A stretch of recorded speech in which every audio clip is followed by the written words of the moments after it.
Throat का infection तो इतना कॉमन हो गया बिकॉज ऑफ पोल्यूशन और बैड यूज़ ऑफ थ्रोट। सबसे बड़ी बात है कि जो बाज़ार में सामान खुला रहता है और उसको हम लोग खाते हैं तो उसमें कितने तरह का इन्फेक्शन बैठा रहता है, इस पर कभी कोई ध्यान नहीं देते हैं। और ख़ास कर आजकल तो फास्ट फूड इतना बाज़ार में चीप मिलने लगा है और डर्टी निकलता है खाना खा करके उसके थ्रोट ख़राब होता है, पेट ख़राब होता है।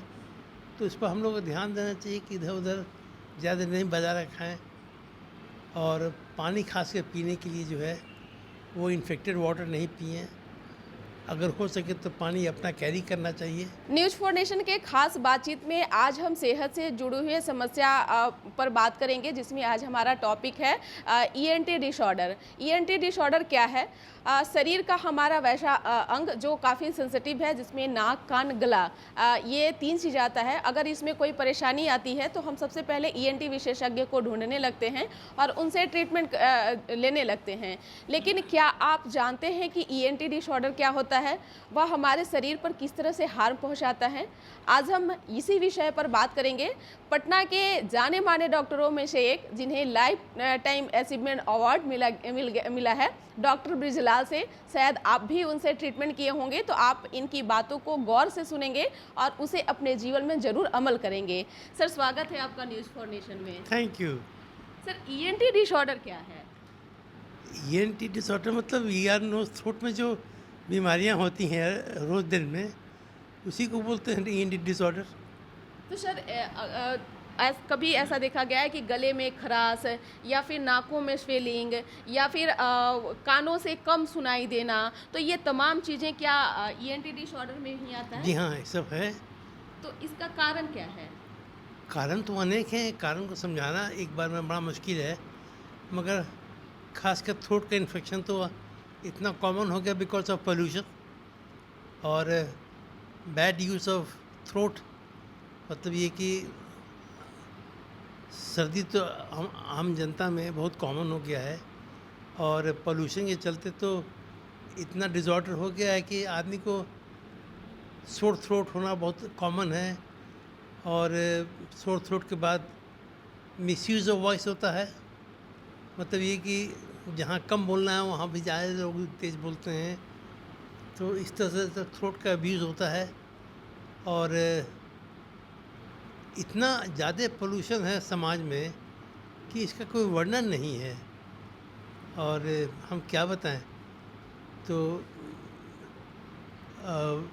सर, इसकी मूल समस्या क्या है? अगर पॉल्यूशन भी है तो लोग अपने सेहत का कैसे ध्यान रखें, खास करके वैसे सेंसिटिव चीज़ों का कैसे ख्याल रखें? ध्यान रखने के लिए तो है कि आप जब हम लोग बाज़ार में घूमते हैं तो ध्यान रखना चाहिए कि हम लोग मास्क इस्तेमाल करें, क्योंकि बहुत सा पोल्यूशन जो है उससे कम हो जाता है। जब सर्दी खांसी हो तो घर में ही रहना चाहिए आदमी को और इधर उधर जाके बाज़ार में थूकना नहीं चाहिए। और भी अनेक आजकल के भागम दौड़ के जीवन में हम लोग शरीर का ध्यान रखना भूल जा रहे हैं और वैसे वैसे पदार्थों का भी सेवन करने लग रहे हैं जो हमारे शरीर को ज़्यादा हार्म पहुंचा रहा है।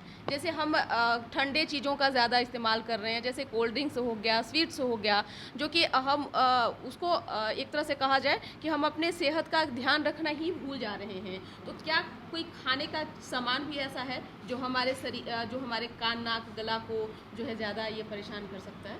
सबसे बड़ी बात है कि जो बाज़ार में सामान खुला रहता है और उसको हम लोग खाते हैं तो उसमें कितने तरह का इन्फेक्शन बैठा रहता है, इस पर कभी कोई ध्यान नहीं देते हैं। और ख़ास कर आजकल तो फास्ट फूड इतना बाज़ार में चीप मिलने लगा है और डर्टी निकलता है खाना खा करके उसके थ्रोट ख़राब होता है, पेट ख़राब होता है। तो इस पर हम लोग को ध्यान देना चाहिए कि इधर उधर ज़्यादा नहीं बाज़ार खाएं और पानी खास कर पीने के लिए जो है वो इन्फेक्टेड वाटर नहीं पिएं। अगर हो सके तो पानी अपना कैरी करना चाहिए। और ड्रिंक्स वगैरह तो कोल्ड ड्रिंक्स वगैरह लेते हैं तो ज़्यादातर उसमें बर्फ़ दे देते हैं, बर्फ़ में इन्फेक्शन रहता है, बढ़िया किस्म का पानी का बर्फ़ नहीं रहता है। ये सब ध्यान रखना चाहिए और क्या हम कहते हैं। निश्चित तौर पे एक ये भी देखा जाए कि पहले बड़े बुजुर्गों का कहना लोग मानते थे। आज क्या लगता है कि न मानने के कारण भी बीमारियां जो है आजकल के यंग जनरेशन पे ज़्यादा हावी होने लगा है। हाँ, ये बात तो सही है कि अभी जो यंग जनरेशन है केयरलेस हो गया बहुत। देखा जाएगा जो होगा, सब लोग खा रहा था हम क्यों नहीं खाएंगे। ठीक है, अरे बीमारी होगा तो इलाज तो होगा ही, बट आजकल बीमारी का इलाज करना इतना एक्सपेंसिव हो गया है और इतना फैशनेबल हो गया है कि छोटी सी बीमारी लोग जा रहा है डॉक्टर के यहाँ, तो इतने तरह का जांच करवा आते हैं डॉक्टर साहब कि उसी में मरीज त्रस्त होता है और बहुत एक्सपेंसिव हो जाता है। तो इस पर हम लोग ध्यान देना चाहिए कि छोटी मोटी बीमारियों को में ज़्यादा जांच न कराने की ज़रूरत ना पड़े और पॉकेट को भी आसान हो खर्चा करने में, और सही तरह इलाज होना चाहिए, इतना ही कहेंगे। निश्चित तौर पे लेकिन अब आप लोगों के जैसे डॉक्टर बहुत कम मिलते हैं। अब तो डॉक्टर के पास में लोग जाते हैं तो बातें कम करते हैं और लिमिट में ही होती है। तो क्या लगता है वैसे में क्या आप कहना चाहेंगे, क्योंकि पहले की अपेक्षा अब डॉक्टर बातें बहुत कम करने लगे हैं, लिमिट में बात करते हैं, जिसके कारण मरीज की जो परेशानी होती है वो बताना भी अब कम समझने लगा है। और आप लोग ऐसा डॉक्टर थे कि इलाज कम और सुनवाई ज़्यादा होती थी। ये बिल्कुल सही है। अब लोग सुनना कम चाहते हैं, ज़्यादा लिखना चाहते हैं और जांच इतना विस्तार रूप में लिख देते हैं कि मरीज उसी में त्रस्त हो जाता है बेचारा। तो हमारा कहना है कि अपने मेडिकल फैकल्टी के लोगों से कि मरीज़ को पहले सुनो बढ़िया से, उसको समझाना, तौर तरीका जो जीवन का उसको बताना जो ज़रूरी है, जो अब डॉक्टर लोग उसको बहुत कम करना चाहते हैं। ज़्यादा जांच, ज़्यादा दवाई और इंटरेक्शन बहुत कम हो गया पेशेंट के साथ। जो इंटरेक्शन होना चाहिए वो बहुत कम हो गया है। पता नहीं, हमें लगता है कि डॉक्टर के पास समय बहुत कम हो गया है या मनी का वैल्यू बहुत बढ़ गया है कि ज़्यादा समय लगाएंगे तो और पेशेंट बेटर रहेगा। तो हमारे ख्याल से हम लोगों को ध्यान देना चाहिए एज ए सीनियर सिटीजन कि बढ़िया से समझाना बहुत ज़रूरी है और उससे बहुत सी बीमारियां बिना दवा के ही ठीक हो जाती हैं। यही मेरा कहना है अपने मेडिकल फ्रेटर्निटी के लोगों से कि पेशेंट के सुनो, बातचीत करो और बढ़िया समझाओ उसको, तो बीमारियां कम को, क्योंकि तनाव ज़्यादा देखी जा रही है। एग्जैक्टली सही बात है। इतना दिमाग में टेंशन रहता है कि पेशेंट या तो बताना नहीं चाहता ठीक से पूरी बात, या बताना चाहता है तो डॉक्टर को सुनने का टाइम नहीं रहता है। तो इसमें कम्युनिकेशन गैप हो जाता है बहुत, और कम्युनिकेशन गैप होने से बहुत सी बीमारियाँ छिपी रह जाती हैं जो पकड़ नहीं पाता डॉक्टर, और हर चीज़ में ऑपरेशन करना चाहता है। तो हर चीज़ का इलाज ऑपरेशन से नहीं होता है। और जो हम अभी देखते हैं ईयर नोज थ्रोट में कि कोई सिंपल प्रॉब्लम लेके आता है तो पहले प्रॉब्लम बताएगा क्या कि पहले कागज़ रख देगा 20 कि सर देखिए हम इतना जगह दिखाए हैं, आपका क्या कहना है। तो हम जब देखते हैं पेपर्स पेशेंट के जब देखते हैं तो हमको तो कहने लगता है मन में कि इसको तो ऑपरेशन की ज़रूरत नहीं, क्यों ऑपरेशन करना चाहता है। तो समझाते हैं मरीज़ को कि भाई देखो बिना ऑपरेशन के तुम ठीक हो जाओगे, बशर्ते कि तुम थोड़ा ध्यान रखो क्या खाना है, क्या पहनना है, कैसे बोलना है, और बाज़ार में जितना कम से कम कुछ खा पियोगे वो बेटर रहेगा।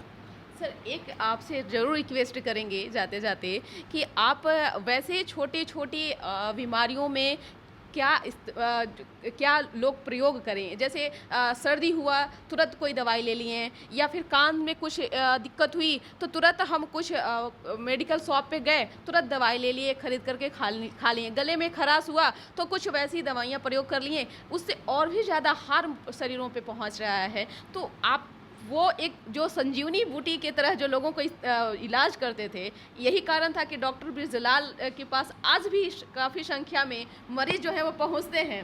सबसे पहले पता लगाते हैं, अगर ईएनटी में कोई समस्या होती है तो सबसे पहले पता लगाते हैं कि डॉक्टर ब्रिजलाल के पास चलते हैं।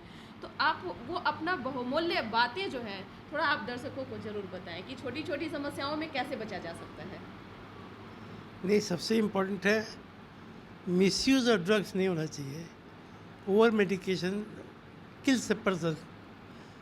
तो हमारा ख्याल है कि कम से कम दवा से ये इलाज हो तो बढ़िया है, और इलाज से अगर नहीं ठीक होता है और ज़रूरत होता है ऑपरेशन का, तो ऑपरेशन करने के पहले 4 बार सोचना चाहिए डॉक्टर को कि क्या हम करेंगे तो ये ठीक होगा, या केवल ऑपरेशन के नाम पर ऑपरेशन करके कुछ पैसा मिल जाएगा हमको। तो आजकल ज़्यादातर वही होता है कि लोग ट्रेन डॉक्टर तो रहते हैं ज़रूर, मगर उनके पास समाज का समस्या बहुत ज़्यादा है। इतना हर चीज़ एक्सपेंसिव हो गया कि सोचते हैं कि नहीं कमाएंगे तो हम तुरंत कैसे गाड़ी खरीदेंगे, तुरंत एक फ्लैट कैसे खरीदेंगे। कम समय में शोहरत पाना चाह रहे हैं। एग्जैक्टली एकदम सही बात है। निश्चित। आप लोगों के जैसे डॉक्टर थे कि ये लाइफ टाइम अचीवमेंट अवार्ड मिलने में डॉक्टर ब्रिजलाल एक एक समय को आपने बहुत ही उसको यूटिलाइज किया, और आजकल के डॉक्टर हैं कि जस्ट डॉक्टर बने और उनको लाइफ टाइम अचीवमेंट अवार्ड जो है वो मिल गया आसानी से। तो ये फासला जो है वो कैसे क्या हो सकता है सर आपके नज़र से? हम लोगों को बचपन में बताया जाता था कि नो हरी, नो करी, नो वरी। ये 3 चीज़ पर ध्यान रखने से बहुत सा प्रॉब्लम ऑटोमेटिक सॉल्व हो जाता है। तो हम सोचते हैं कि खाने पर हम लोग को ध्यान देना है, कम मसाले वाला खाना है, पोल्यूशन एरिया में जाएंगे तो मास्क लगा के रहना चाहिए, और वोकल अब्यूज़, मुंह से किसी को गाली नहीं दें, डांटे नहीं, ये बहुत इम्पोर्टेंट रहता है। उससे मेंटल बैलेंस डॉक्टर का भी गड़बड़ाता है, पेशेंट का भी गड़बड़ाता है। तो कम से कम बात करके ही काम निकालना चाहिए आदमी को।